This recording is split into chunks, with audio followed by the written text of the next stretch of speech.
apa yang kita rasakan di dalam hati. Sebagian kita tidak merasakan apa-apa, hampa, seperti tidak mendengar sesuatu apapun. Sebagian kita bergetar hatinya, ingin tahu kenapa dia dipanggil. Jamaah rahimakumullah, sebanyak 89 kali Allah memanggil kita di dalam Al-Quranul Karim dengan panggilan Ya ayyuhalladzina amanu. Tanyakan kepada diri kita, berapa banyak dari panggilan itu yang kita dengarkan, yang kita baca, yang kita fahami. Tapi sekali lagi kebanyakan hanya merasakan hambar. Allah mengatakan tentang orang beriman, supaya kita dapat mengetes diri kita, kita termasuk dari mereka atau tidak. Allah mengatakan, idza tuliyat alaihim ayatuhu zadathum imana. Apabila dibacakan kepada mereka ayat-ayat Allah, bertambah keimanan mereka.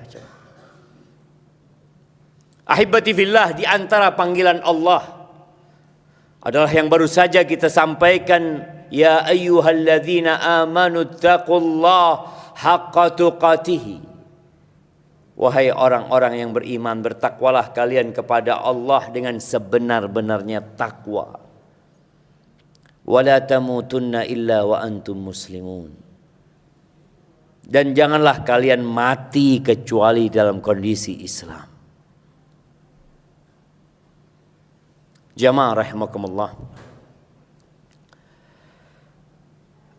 ada 2 buah penyakit yang menimpa hampir seluruh umat manusia, tapi mereka tidak sadar, mereka tidak tahu, mereka tidak mau memeriksakan dirinya. Orang yang tahu bahwa dia punya masalah dengan tubuhnya, contohnya gizi buruk, maka dia akan mengobati dirinya. Dia akan mengkonsumsi makanan-makanan yang bergizi. Kalau ternyata itu terjadi dengan anak yang dia cintai, maka dia akan berusaha sekuat tenaga untuk mengobati anaknya. Allah Azza wa Jalla berfirman di surat Al-Ahzab menyebutkan penyakit ini. Kata Allah, Inna aradna al-amanata ala as-samawati wal ardi wal jibal fa abayna an yahmilnaha wa ashfaqna minha wa hamalaha al-insan innahu kana zaluman jahula. Kata Allah, sesungguhnya kami menawarkan amanah ini. Amanah apa? Pekerjaan kantor? Pekerjaan di rumah? Bukan. Amanah itu adalah menjalankan perintah Allah dan menjauhi larangan. Amanah itu adalah memakmurkan bumi ini untuk menjadi indah dengan aturan-aturan Sang Pencipta. Kata Allah, kami tawarkan amanah ini kepada langit yang 7 lapis, kepada bumi yang terbentang luas, kepada gunung-gunung yang menjulang tinggi. Tapi mereka enggak mau dengan amanah tersebut. Mereka takut tidak dapat menjalankan dengan baik dan benar. Kemudian siapa yang mengambil amanah itu? Fahamalahal insan. Kita, manusia. Kita yang mengemban amanah itu. Tapi ternyata kita punya 2 penyakit yang Allah sebutkan. Innahu kana zaluman jahula. Sesungguhnya dia adalah makhluk yang sangat bodoh. dan sangat zalim. Siapa yang menyatakan itu? Kita nggak ingin dikatakan orang bodoh. Kita nggak mau kalau disebut sebagai orang bodoh. Kita tidak suka disebut sebagai orang zalim. Itu kata Allah. Innahu kana zaluman jahula. Hafalkan ini. Agar tatkala kita bercermin melihat diri kita, kita melihat kebodohan-kebodohan kita. Agar tatkala banyak manusia yang menyanjung dan memuji kita, kita tahu kita makhluk yang sangat zalim, jemaah. Makanya kita disuruh belajar. Kita disuruh mengangkat kebodohan itu. Kebodohan tentang apa? Tentang amanah yang Allah berikan. Sebagian kita sekolah 12 tahun. Masih sekolah lagi. Kenapa? Karena belum ngerti.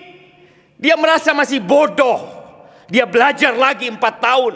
Dia lanjut lagi. Tapi ternyata lulus tetap bodoh. Tidak tahu sama Tuhannya. Yang membuat tangan dia bisa bergerak. Tidak kenal dengan penciptanya yang menyebabkan jantung dia bisa berdetak. Dia tetap bodoh.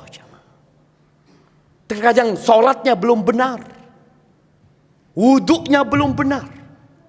Doa dan permohonannya pun juga belum tepat dan baik. Terus apa yang kau pelajari? Bukankah seharusnya kau belajar tentang bagaimana menjalankan amanah yang Allah berikan? Silahkan belajar tentang urusan dunia, silahkan.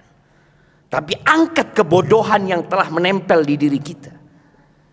Ahibati fillah, dari 8 miliar penduduk bumi ini, hanya 1,7 kira-kira yang menyatakan dirinya Islam. 6 miliar lebih jemaah. Batu disembah. Bayangin. Pohon dipertuhankan. Kenapa itu terjadi? Bodoh. Makanya sebelum datangnya Rasul sallallahu alaihi wasallam, masa itu disebut jahiliyah. Masa kebodohan.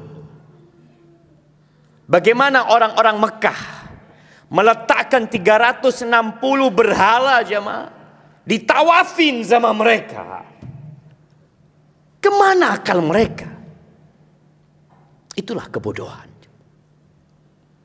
Berapa banyak di antara kita yang sampai hari ini makan haram, bekerja di tempat yang haram, dia bawa hasil yang haram, bersama-sama anak istrinya dia makan yang haram, tapi biasa-biasa aja.